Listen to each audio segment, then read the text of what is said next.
Have you ever caught yourself saying one thing but doing another, and then feeling strangely uncomfortable about it? That uneasy feeling has a name. It's called cognitive dissonance, and it's one of psychology's most interesting insights into how our minds protect our sense of self. The term cognitive dissonance was introduced by psychologist Leon Festinger in 1957. It refers to the mental discomfort we feel when our beliefs, attitudes, or behaviors don't match. Our brain doesn't like inconsistency. It's like an internal alarm that pushes us to resolve the conflict. When our thoughts and actions clash, that tension is dissonance, and we subconsciously try to reduce it. To reduce dissonance, people often change one of the conflicting elements.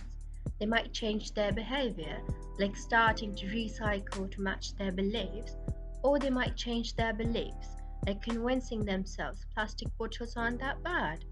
Or they might add new justifications, like saying, I'll start recycling next week. It's our brain's way of restoring balance and protecting our self image. Cognitive dissonance happens all the time. When smokers know it's unhealthy but they keep smoking. When students cheat on a test but they still believe they're honest people.